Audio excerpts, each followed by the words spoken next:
Hello, bonjour. That's all I got. I might use it more than once. Can we get my slide? There we go, lovely. So this is a photo taken by a friend of mine named Frank Lee. And this photo is of the Duomo, the cathedral in Florence. Have any of you been to this cathedral? Oh. Tell me it was amazing so I can feel terrible for never having been there. Was it beautiful? Okay, I feel terrible. Good job. I met Frank Lee when I worked at Microsoft many years ago. And he and I both shared an interest in trying to learn how to make great things, beautiful things, things that could help people. Working at Microsoft was a difficult place to be someone with that kind of ambition, but he and I shared that interest and tried to cultivate that in each other. And when he sent me this photo, I'd seen photos of the cathedral before, and many of you who've been there know what those photos typically look like. But this photo is very different in that it at least inspires me to ask some questions. What is going on in this photo? Typically, when we see a photo of a great work, architecture, a painting, a beautiful landscape, it's centered in the frame. This is the thing. But this image is very different. This is a shadowy image. There's a figure in a doorway. Who is that? Is that someone friendly? Is that someone dangerous? Frank never told me the whole story for what went on here or why this was the photo he chose to share with me. But whenever I think of a word like innovation or creative thinking or progress or beauty, I think of this photo. And I think of the word mystery. If you want to understand how to innovate, do great things, change the world, I think we have more to learn from the curiosity that's inspired in me by an image like this than in most of the stories that we tell about innovation. And that is my thesis. That is my hypothesis for a lot of the work that I do. So I'm here to talk to you primarily about stories from a book I wrote years ago called The Myths of Innovation. Now, this book has been out for a while, so I don't want to bore you with things that are in the book.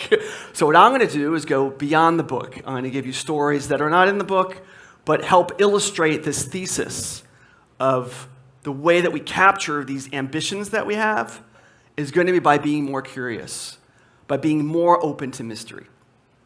Now, before I do that, I mentioned I worked at Microsoft. My first career was largely as a project leader. I studied computer science in college, but I was a terrible programmer.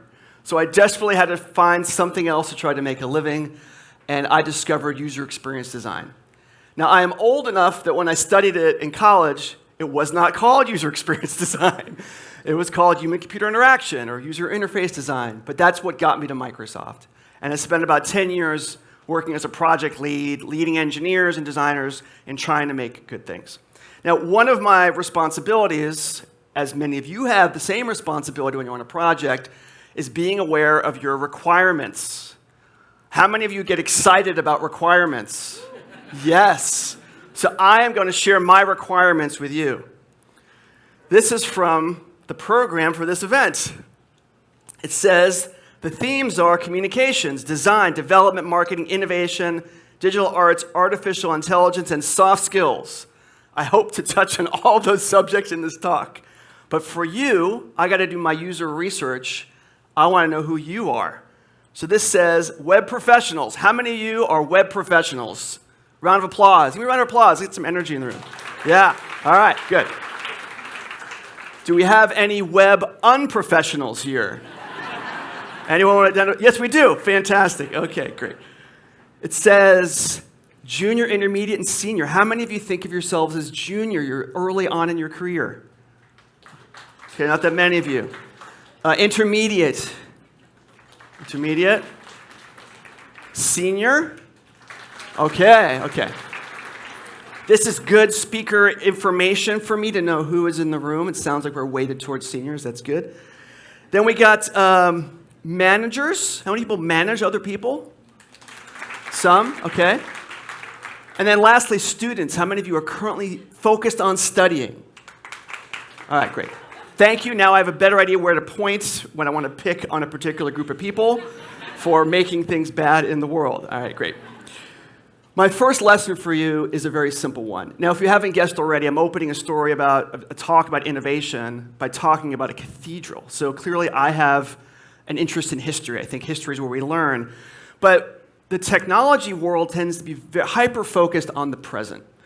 There's a word, Tom Standage, who's a writer for The Economist, is a term he uses called chronocentrism. Chrono, time, centrism. And it's a reflection of our egos, that we like to believe that what's happening right now, in this moment, is the most important thing that has ever happened in the history of the world. And anything that happened before us cannot possibly be that important. And the technology world is the most terrible abuser of that notion. So my first lesson for you is this one, that every low tech in the world, the plumbing in your house, your air conditioning, the fact that we have lights here and power and electricity, the people who are in a room that this is being live broadcasted to another room in this building, all of those things at one time were the cutting edge. That was the frontier. I'm old enough that when I worked at Microsoft, I worked on a web browser called Internet Explorer. You're laughing. Okay, all right, fine. We'll come back to that. But I'm old enough that when I worked on that project, most of the world connected to the internet by dial-up. Broadband almost did not exist yet. So cutting edge is something that has been true throughout history. And my point to you is not to let you make fun of me about my work experience, although we can do that, but we can learn more from the past and the present. We don't know what the outcomes are yet about what's happening right now. So obsessing about right now, we don't know what it means yet. But we can look at what happened a week ago, a month ago, a year ago, and see the patterns for how technologies develop and for how ideas develop, because that's really what the goal is. If you're here and you're in this room, you care about innovation, you want to make things happen, we learn from the past. So that's going to be the thrust of what I'm going to talk about. My second lesson for you has to do with the word innovation. And it's a word that I actually don't like very much. It's obviously in the title of my book. I've probably said it 6 or 7 times already. I don't like the word. Why? I think it's entirely meaningless. It's a word that means nothing. It's used in so many different ways. It's used as marketing terminology that it doesn't mean anything anymore. Or worse, it means 5 or 6 different things, and when you use it, the other person doesn't know what you mean by that. So one thing I want to ground you in is what this word should mean to me. And I'll give you 5 definitions that go from bad to better. So the first definition is a new idea. This is probably the most common use of the word. If you work on an innovation team, or you go to a talk about innovation, you're expecting to hear about things that are new, novel. I don't think new ideas are that interesting. Why? Most new ideas are not very good.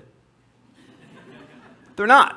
Why? They're new. We don't know what they're good for yet. We don't know what their problems are. But that tends to be the focus when you use that word. What is new?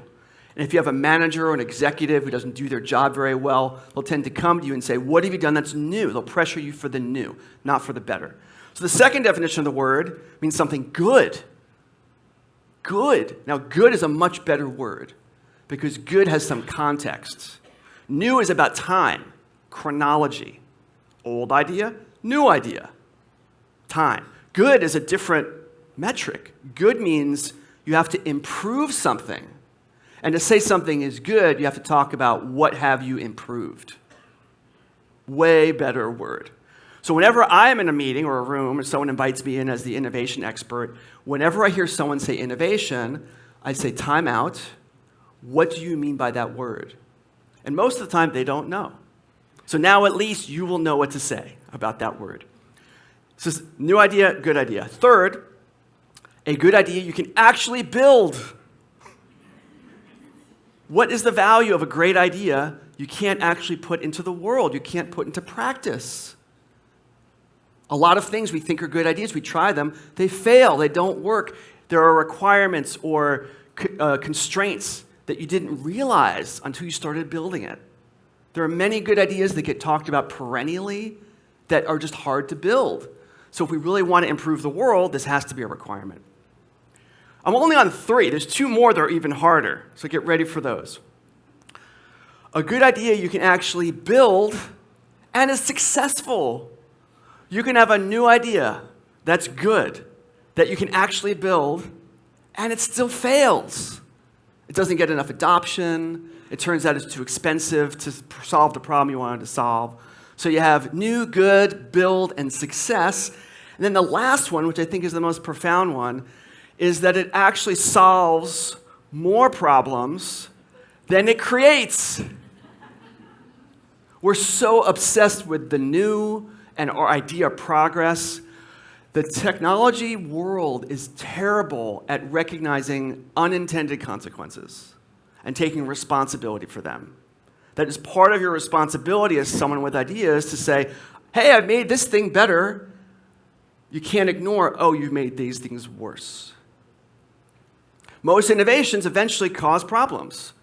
Historically, the car was a really interesting idea in the 1930s and 40s. America did not invent the car, but it was a huge popularizer of it. And in a lot of the world, it seemed like the future. It gave people mobility, allowed people to live further away from cities. They did not anticipate urban sprawl. They did not anticipate climate change. They did not anticipate those things, and now we're dealing with the consequences of those. That is part of the responsibility of innovation, is to recognize. So that's my best definition. All of those things all together. Now, to make this really simple, and to simplify this further, I like this little 3-word phrase. Innovation means your outcome with significant positive change. It's an outcome. It's a result. So you should not be using that word. I'm going to be history, angry history teacher. I don't think that word should be used until you've succeeded. So I've never liked the idea, we're on the innovation team. I'm like, really? Really? So you've already made significant positive change on your team? Then why are you still innovating? Because you should have solved this problem already. You've done it already. Significant positive change. It's an outcome. It's a result. Now, this book is called The Myths of Innovation. So part of my responsibility here is to talk about the myths. And the mythology around innovation is romance. I opened this talk talking about Florence. I believe that we have, in Western culture, romantic ideas about creative thinking and where ideas come from. These ideas are very old. The Greeks talked about the muses, these forces in the world that influence us and give us ideas or they don't, which sounds like something from the deep, distant past. But I do believe we still tend to behave with ideas with some of the same misunderstandings of what's happening. So the first myth I want to talk to you about is called the myth of Epiphany. The myth of Epiphany. Now, an epiphany is the moment in culture, we call it a moment, when a flash of insight happens. And the thing that you have been trying to solve or resolve, suddenly there's a moment, I got it, eureka, and now the thing is solved, an epiphany. How many of you have had an epiphany at some point in your life? Applause, thank you, thank you. How many of you were in the shower when you had your epiphany? Yeah, okay, good. How many of you don't shower? That could be part of the problem here too. Okay, good. So I'll get back to the shower thing in a few minutes as to why that myth is not entirely a myth, lives on. But let me talk about Epiphany. And I want to talk about one story in particular. I want to talk about the story that is in this image. So this is part of what I do, because I do this for a living now. I write books. I hear these stories about inventions and discoveries. And I'm the kind of person who goes and does all the research to find out, when I hear a myth or someone talk about a eureka moment or an epiphany, what actually happened. I do that research. I'm that kind of insane person. And so this is the most well-known epiphany story, at least in the Western world. Does anyone know who this is a picture of? Isaac Newton. Does anyone know what famous event is being depicted here? Someone say it louder. Apple. Who said apple? Can you just briefly give me the apple story? Apple fell on his head and found gravity, discovered gravity. Who here's heard a version of that story? Most of you, right? Okay, great. Okay. Not true. Sorry. Not true. So most of these epiphany stories have a couple of patterns in them. One, there's only a moment. These things have to happen very quickly. There's usually some innocent thing that happens. Someone fell down, they spilled a chemical, some accident happened. It's just an accidental thing. And that accident just instantly makes some great thing happen. That's usually the pattern. So the story that I was taught in school, it's in cartoons in America, it goes on and on around the world. The story, as it's told in the mythological version, the inaccurate version, is Newton was sitting under a tree. He saw an apple fall, and that's how gravity was discovered. That's the concise 10-second version. And it's terribly wrong, and I'll teach you what's wrong with it. First of all, Newton was alive in like the 17th century or so. In the 17th century, many civilizations had built all sorts of amazing buildings. The Egyptians built the pyramids, the Romans built the aqueducts. That required very complex understanding of gravity to engineer those things. Like you could not do that kind of work and build things and build cathedrals without understanding gravity really well. So it doesn't make any sense historically. It makes no sense. That hasn't stopped this myth from being so pervasive that a room full of you were professionals, right? A room full of professionals like don't know that that's a ridiculous story, but that's part one of the ridiculousness of it. Part two is Newton was a scientist. He was truly a genius and spent a lot of time doing science work. And science work is largely coming up with a hypothesis and trying to find ways to test it. You test the hypothesis, you get data, and you make a new hypothesis. So he observed and did studies about things all the time. So him observing the world, this isn't the only time he did this, but in the story it seems like that. It doesn't talk about the hundreds of other times he might have sat there and invented nothing. That's not a story. The last part of the story that is terribly inaccurate is that obviously Newton did not discover gravity. So what did he become famous for? He became famous for writing a book called The Principia Mathematica. The Principia Mathematica. And that book took him about 10 years to write. What the book did was describe the mathematical system that explained how gravity functioned.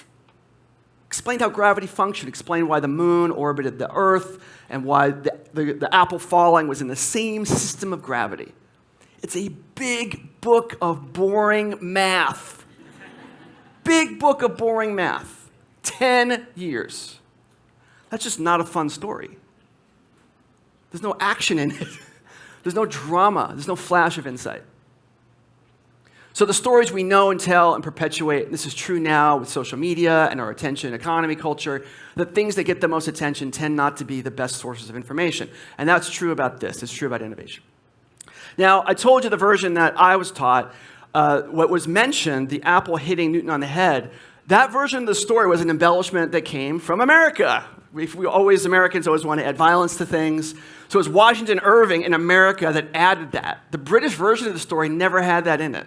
So when these stories move between cultures, they get shifted and twisted based on the preferences of different cultures, because that's what will make a story popular or not. So history lesson is over. What I'm here to tell you is any story you hear about a flash of insight, a breakthrough moment, it'll wash over you. You'll be excited about it because these stories are dramatic and fun. It'll wash over you. You have to start asking questions. What happened before the magic moment? An hour before, a day before, a week before. When you ask that question, you'll start to get some chronology. You'll start to see, oh, it's not the first time Newton sat somewhere and just observed. He did that every day and took notes.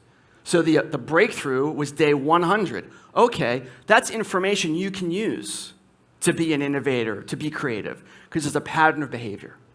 And then you can also ask what happened after. What happened after? So even if the story were true, Newton got hit by an apple, discovered gravity, it took him 10 years to report on that breakthrough in a way that the world could understand. So the breakthrough moment didn't change the world. It was years of work after. Those two patterns about before and after are always true. Always true. You could have an idea for a book, an amazing idea for a book. Guess what? You're going to have to write it. Someone's going to write it. Even if you get ChatGPT to write it, you're still going to have to figure out what prompt to do to put in there. You're going to have to do it before and after. That is the best inoculation to the mythology problem with innovation. So that was my first lesson about the myth of epiphany. I have 3 more lessons for you. They get faster and faster. That's the longest one by far. And then we will have time for Q&A. That I feel like I'm an expert on my perception and my opinions on these things. I don't know everything. And I love getting questions. That forces me to think and to learn. So if I've intrigued you at all, or you have a story that you think is true and you want it vetted, or you want to challenge my hypothesis, I am completely open to that. That's how I keep learning. So that's what we're going to do for the next 25 minutes or so. Does that sound good? Good? You don't have a choice because I'm up here, but I want to sound like I care. So glad that you are here. Design the system. Lesson number 2, design the system. One of the most popular icons we have for creative thinking is the light bulb. And there's a reason why. That the light bulb, truly, speaking of low-tech being high-tech, the light bulb profoundly changed culture on the planet. Before that, you were basically tied to the normal cycle of the day. You couldn't really work at night. You had lamps and candles, but that was dangerous and also just not as effective. This has had profoundly bad effects. People who don't sleep well anymore. The whole cycle we've disrupted through technology of the natural cycles of life began with the light bulb. So there's a reason why this is the thing that shows up over people's heads in cartoons. It was such a profound effect. What most people don't know, though, is that Edison, who gets credit for inventing the light bulb, what Edison really did was think about the system. The word system is a very important word to me. System means you have, a moment in space, a line is connecting 2 dots together. The system is thinking about how do all the pieces fit together. What is the environment in which your idea has to function? And what are all the dimensions to that so it will work? And what Edison deserves the most credit for, he was not the most brilliant inventor. For those of you who have heard the name Nikola Tesla does deserve a reputation for being a better inventor. He was. But Edison was a better systems thinker. He thought better about how it all has to fit together to make a change or make an innovation happen. So with a light bulb, Edison asked himself this question. There were other people who were trying to invent the light bulb. He wasn't the only one. But he said, I'm paraphrasing here. He did not literally say this. I am paraphrasing. What he said was, we can invent the light bulb, but if we did, let's say we could build a factory that made millions of them, what would you do with them? Where would they go? You'd go in your home and screw it into what? Nothing. Let's say you had a light fixture. You had a fixture in your house, so the light bulb could go into the fixture. Still wouldn't do anything. Why? There's no wires in your house. The house has to have wires. Okay, figure out wiring, great. The building has to be wired to the rooms. So the building needs a power station. Great, got to figure that out. And then, of course, where does all the power come from? None of this existed. This is 1880, horse-drawn carriages. There's no power tools. There's nothing. So systems thinking is that. What are all the pieces, and how do you solve all those problems so you actually can create change? And Edison was a master at thinking that way. Now, how many folks here are designers or user experience-minded people? Just a round of applause for people. Good. Good. It's a passion of mine. I care a lot about design. One of these unintended consequences, unintended challenges, is when you make something new, even if it's better, it is change. It is change. So you can make progress happen, but then people's behavior has to change. And most people do not like to change. We do not like change. We really, really don't.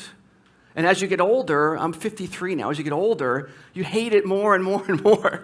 I spend more time on my phone, dreading updates. Because some change is going to happen with a button where I know it's going to move because some product manager wants a promotion and wants to show, and I'm like, no, don't change it. I will pay money for it not to change. Because the 10% improvement for other people does not affect me much. But anyway, I should not be complaining to you about my technology problems. Let me get back to the story. So we look at a light switch as the most basic kind of UI design in the functioning world. A light switch, on and off, it's binary. It's got to be the simplest thing. But remember, go back to 1880, 1890, the birth of electricity. If you had this in your house in 1890, what is that? Something wrong with your wall. You have to remember that this was the UI for light. This is what people did. They had to light things in candles. This is how you turn things on. And so this will seem ridiculous to us. This is not a joke. But they had problems with the usability of electricity. People did not know how to use it. So there were signs like this that they had to put up in places. Do not attempt to set your light bulb on fire, basically. That is not how it works. This was not something Edison anticipated, but this is typical. If you have new ideas, better ideas, you will encounter challenges and problems related to the system thinking that you will have to solve. And this is part of why my definition at the beginning, new idea, good idea, can you build it? Will it succeed in the marketplace? Will it actually make things better relative to the downsides? That's why this is so hard. One side story of mythology has to do with the innovators themselves. The innovators themselves. And a fascinating thing, I reference Florence. And many of you made me feel bad for not having been there. One thing I was surprised to learn about the Renaissance era is before the Renaissance, artists rarely put their names on their work. That was like an invented thing, which if you think about it is kind of a staggering notion. Because we think of Michelangelo, we think of Da Vinci, these are names, of course they signed their work, Van Gogh, of course. But prior to the Renaissance, this was not a thing. You made work, but you didn't feel the need to label it or take that much credit for it or want fame for it. It's an invented thing. And it's also an invention in the land of, or the world of innovation. And Edison was part of the birth of this too. Edison was someone who realized he had value for his businesses by being the figurehead, by being someone that got attention from the media. And he adopted this persona of the sort of like Newton sitting under the tree in the myth. Someone who just sat there and thought, epiphany, epiphany, epiphany. That's all he does all day. He's an epiphany guy. And he looks cranky. The cranky, mad genius type. He looks cranky here. Looks very serious. Now, this was not like an accident that this was the image that was promoted about him. He liked this image. And he liked being in the media and the press. It got him attention. It got attention for his businesses. So this is an idiom that has played out now for a long time about inventors and now entrepreneurs, because our culture has changed now. They're not just inventors anymore. They're entrepreneurs. And Edison was also a pioneer in making that pattern happen. So you see the same kind of brooding, lone, epiphany master, genius image. They never show the team of people. You never see the hundreds of people who build these things. You don't see that. You see one person. And now that I've shown this image, you'll see versions of this in many different places. You'll see, Bill Gates, these are older ones, even in scientists. So can anyone guess who this is an image of? Love, of course. I'm in the right place. I'm in the right country to talk about Marie Curie. Who's one of my heroes. This is a true fact. One of the only people to ever win Nobel Prizes in 2 fields. No one's ever, I don't think anyone else has ever done it. But this image of the lone individual, unhappy, hair not great, they're kind of so focused on having epiphanies, they don't have to worry about everyday stuff. But it's mythology. And I showed you the image of the Duomo, the cathedral, about mystery, curiosity, being open to the unknown. None of these images suggest any of that. These are all very serious people who seem like they want to portray themselves as having everything figured out. And that's a lie. That's not true. So one of my favorite images, which is a rare one, is and there aren't that many images of him like this having fun either, but sometimes he would do this. That's a better representation of what the real experience of trying to be curious in the world is like. There should be some mystery, some chaos, some unexpected things happening. To wrap up my story about Edison, I know you all work in technology in some way. You're engineers and designers and marketers. So I want to finish up this story about the system thinking. Design the system. I mentioned Edison, the light bulb, fixture, electric wire, station in the building, power station.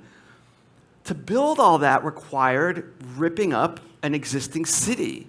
And part of the challenge Edison had was to get a city to volunteer to do this.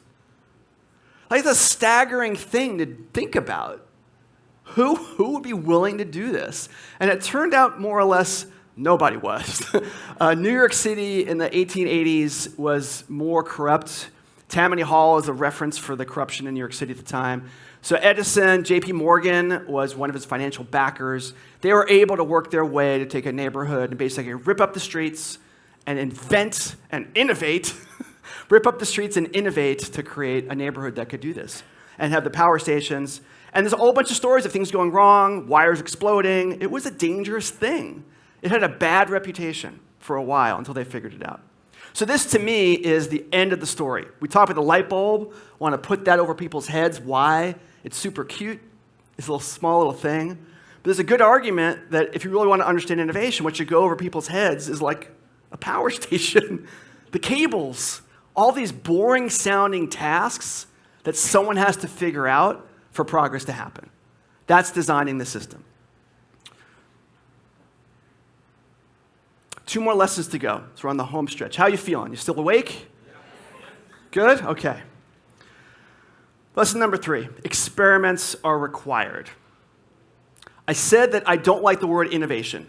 I think it's abused and misused, and people use it. They don't know what it means, and it leads us astray.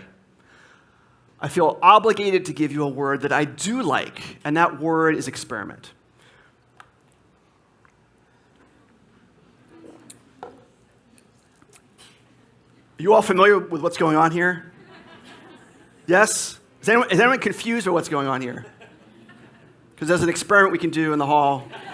Is that okay? I got to check with the organizers first. It's not in the contract to make a big mess. So what's happening here, Mentos candy, these little candies. Some chemistry happens. I'm not a chemist. If you put them in Diet Coke, it creates this ridiculous amount of foam, like unexpectedly large amount of foam. Like there's nothing that makes it seem like a little thing and another thing should create this much. It's the wonders of chemistry. And it's a shock. It's a surprise. Now, the word experiment is important to me because what is an experiment? An experiment means you have a hypothesis, you have a theory, but it's unproven. And the experiment means you are willing to say, I'm going to try to prove it. I'm going to try to prove. Try. Try means 1 out of 2 odds, 1 out of 5, maybe 1 out of 10. You're going in knowing high chance of it not working as you hope it will. And you're doing it anyway. In most businesses, that's an easy target for waste. Why would you do something that you're pretty sure is not going to work? What is wrong with you? Why are you wasting company resources? But innovate. We want you to invent. You can't have both. If you're trying to be progressive, you're trying to explore and make new discoveries and make something better in a profound way, significant way, there has to be risk. An experiment is a nice way to compartmentalize risk. I'm going to ask this question, make this prototype, change the website in this way because I want to see what happens. I want to learn. So one problem I discovered with my education, I took science classes. We did experiments in science classes, but they actually were not really experiments. Why? The teachers chose those experiments because they know what happens. What happens? Epiphanies. These are all experiments that succeeded, where something interesting happened. Most of experimentation is not interesting. It's not. You try it, fail, try, fail. You don't even know why. Got to keep learning. Oh, a little discovery, try this thing. So part of what you have to get over is the cognitive dissonance, the disconnect in our attitudes. Many organizations talk about wanting to be innovative, want to innovate, want to make progress happen, want to dominate markets, whatever flavor you want to talk about. But they're also resistant to experimentation. Can't have both. So in this picture, obviously, I want to talk about it. One thing that's going on in this picture is, let's take a closer look at the psychology profiles of some of our participants in this experiment. There's a range of personality types I'm going to identify here, sort of like personas, but I'm making up the data for them here, that I think are representative of many of our coworkers and bosses. So all the way on to the left, or it's to the right for you, is a young girl who, when this happens, she's covering her eyes. Doesn't like experiments. A mess is happening. I don't even want to look at it. Don't even want to look. This is not favorable to more experimentation. Not favorable to more discoveries. All the way to your left, there's a young boy who, I don't know, he might not be fully awake. He's just not responding with interest. Not interesting. So he's looking, but not interested. This is also not favorable to innovation. Doesn't recognize a surprise happened. And a lot of discovery and breakthrough. It's surprise. Oh, I didn't realize it could happen. Oh, but why? Not happening. So it's only the child in the middle who is paying attention, not upset about it, kind of like, what would happen if I put 5 Mentos in there? like, what's going on here, you know? Like, that's the kind of psychology you need, is someone who's got that kind of curiosity, who would want to get the answer on their own time. They're like, oh, why? How? What would I? Like, that's the psychology. And I chose children for this example because I do think it is innate in most of us. When we're young, we are curious. Most of us are creative when we're young. It's just natural. We're built for it, to different degrees and in different dimensions. But something happens to us as we become adults, the systemization of rewards, grades, promotions, and it gets flattened out. And we lose it. We lose touch with it. But experimentation is the way. What are the things you see in your work, your project right now that you're curious about? Why did this happen? That's the way forward. Why did this result? Why? This should have happened, but it didn't. Why? What if we change it? That is the attitude that leads you on the way.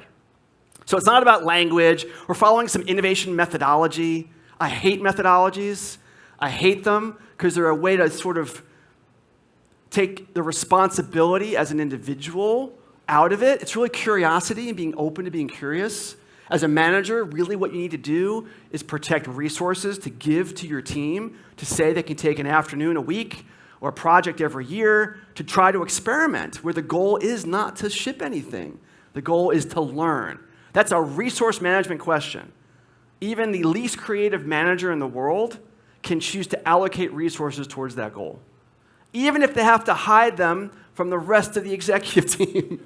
A lot of the history of invention, this is a true fact, a lot of the history of invention is what's often called skunk works, where it's done like in secret. It's done on the side. No one's told that these engineers are going and building this thing, but someone is protecting them while they're doing it. Very common pattern in the history of innovation. So here's another trivia question for you. This is an experiment that led to one of the most popular technological devices in history. Does anyone know what this is a prototype of? Mouse. You guys are good. Okay. Anyone here know what it is? They won. You guys are too slow. Mouse. Good. Okay, good. They're paying attention to the way. Doug Engelbart invented the mouse at SRI in the late 1960s. And you have to imagine, this is an experiment. It looks weird. It looks strange. And he's going around to people saying, this might be the future of how we interact with computers. And people would say, what's a computer? Like, what are you talking about? And it's a wooden box. It looks almost like it's like a bomb or something. What is going on? It's weird. Also a good sign you're probably onto something. You're asking questions that are being ignored. You're framing the problem in a different way. And he had many other prototypes for the mouse that didn't work as well. This is not the apple falling from the tree. He had many different versions of this that were not as good. That's the story. Has to be weird, going to be messy, it's going to be inefficient. That's the way. There's no other way around it. Every example I've ever found through history, that's true. And now our focus is so much on AI and artificial intelligence. We see this as an innovation. We take for granted, though, we assume that the planning for these chat GPT, these chat model these chat LLMs with some preordained, the muses said, yes, we will do this now. Apparently, the history of ChatGPT is the same pattern. When they made the first ChatGPT release, they were pretty sure it would not be popular. There were other learning models that had used chat as the interface that failed. So when ChatGPT launched and it took off the way that it did, they were surprised. It was like Mentos in a Diet Coke. They're, what? We worked on all these other things, and this is the one that took off? They were surprised. Now, we look back at that, like, how could that be? Because, again, past tech, high tech, we think in the past it must have been perfect, but it's not. This is always the case. And so there's countless examples. I will go through them very quickly to make sure we have time for Q&A. The invention of the web, same story. If you read the paper that defined the World Wide Web in 1989, you'd be like, who would ever use this?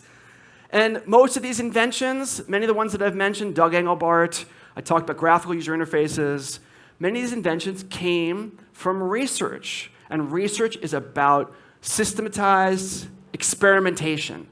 People who are professional experimenters. Most of the important technologies we still use today were based on research done by people who were dedicated to being experimenters. So experimentation, the goal is to learn. That is a good idea, a good way to think about when you know you're exploring, you're being creative, you're exploring the mystery, you're being curious. When you're doing work where it's okay not to have the right answer because you're going to learn something. My last lesson for you, which is the shortest one, it'll only take a few minutes, is think like a scout. Think like a scout. I'm a critic of culture. I've called it a bunch of these misnomers in history. Another complaint I have is about this guy and this whole story, the Star Trek story. I do like Star Trek. I do like science fiction. But there's a problem. Hey, science fiction. Yes! Have you heard of science fiction over here? Science fiction. Yes. Okay, great. Now, my problem isn't with the entertainment value of these stories. It's great. Star Trek did a lot of things to progress certain ideas. But the problem is innovation, as I've talked about it, discovery, making new things happen. There's another domain, exploration. Exploration, to explore a place. Innovation, exploration. They have a lot of parallels together. It's going into the unknown on purpose. This story, and many stories like it, are TV shows. TV shows are meant to get your attention like this. Now, most of space is empty. Even in the Star Trek world, it's mostly empty space. And when you're exploring, you don't know where to go because you're going off the map. But every episode of Star Trek is a successful experiment. Come out of warp drive, new planet with people on it. And something happens, something gets stolen, something breaks, go to commercial. Every episode is a success as an explorer. There's no episode where they're just wandering through space like day 5, day 10, day 20, day 100. Maybe we should go a different direction. That's not an episode. That's not drama. That's not a story. And so whatever flavor of Star Trek, I critique them all in the same way. We have a bad understanding of what it takes to explore. So this is a map of the world from like the 1500s, early 1500 map. And it's not too bad. We are not well represented in this map. I think we would be in the ocean over here. So as far as the map makers knew, none of this land existed. And that is the nature of maps. They only show what you already know. So if you believe there's unknowns, it means that your map is incomplete. And your task then, as a creator, as a developer, as an entrepreneur, you're going into the unknown. There could be dragons there. Like, who knows what's there? Could be anything there. So this is a list of some of the most famous explorers, people who went out into the world and explored, and they were successful ones. These are the ones who were successful. Many of them were not successful. They explored and found nothing. They came home poor, empty, and their careers were ruined as explorers. These are the ones who are successful. There's one trait they all shared as successful explorers. They all died at work. They all died. Well, of course they did. They looked at a map. Good stuff here. We know who's there. I want to go there. where we don't know what's there. I want to do that. It's a little bit of an odd personality profile to want to go into the unknown. But that's what innovation is. Not to this level of risk. You should all feel a little better about your jobs, I hope. And none of you will probably die at your job at any time soon. So the last story I want to share about exploring is Magellan. Magellan is known for being the first person to circumnavigate the globe. That's not entirely true. Magellan died partway through his trip. His crew, part of his crew that didn't mutiny, made it all the way around, so he gets credit for that. But he died partway through. He died partway through. But the reason why I bring up Magellan, the famous strait where he crossed the two oceans for the first time, it's called the Strait of Magellan, named after him. This is a map of that. The map of that, we look at this and go, well, we should do something. There we go. That's the strait. Purple line goes through. You're like, hey, that doesn't look so hard, right? You go in a boat, you follow the river, and you get there. That's part of the problem of history. We look back and we don't see the risks and the challenges. And history tends to do that. It wants to flatten it out, make it easy to remember. Compresses what happened. So if we want to study the story like an innovator would, we'd have to look at the map more like this. Unknowns. We don't know what's there. Don't know. No one's been there yet. No one they knew had been there. And then if you want to go even further, this is still top down. This is not the view. You know, Magellan did not have GPS. He did not have a top-down view of the world. His view was this. Now, if you've been at sea for 300 days, you're eating hardtack, your crew is mutinying, and you're trying to find this mythical connection that a lot of people don't think exists, and you go up an inlet and you see this, would you say, yeah, that's it? This is the way? No! You'd have to be out of your mind, unless you are curious, unless you want to take risks, unless you want to experiment. So my last bit of advice for you before we open for questions, what they did was part of the reason why they had multiple boats. They had multiple boats for redundancy and for supplies, but it allowed them when they needed to scout. It allowed a manager or a team leader to say, look, we don't know what to do, and there's many possible choices. Let's pause. You explore that direction. You go in that direction. You explore in that direction. And we'll meet back here in a week. And then we'll see what we learned, because we've scouted, and we'll pick one direction to go in based on scouting. Now, that is inefficient. Two of the directions won't be used. So you can look at this and go, no. Many managers, no, it's wasteful. Just take your best guess and bet everything on it. No, you would scout. It's reasonable. You do it in your own life. When you're picking a job or a partner or a place to live, you scout. But somehow we've lost that terminology. We need to scout. And that's something directly from what explorers and innovators have always done, is to scout and to find alternatives. So that's my last story for you. 4 lessons: myth of epiphany, design the system, experiments are required, and think like a scout. Thank you for listening to me this morning. Thank you.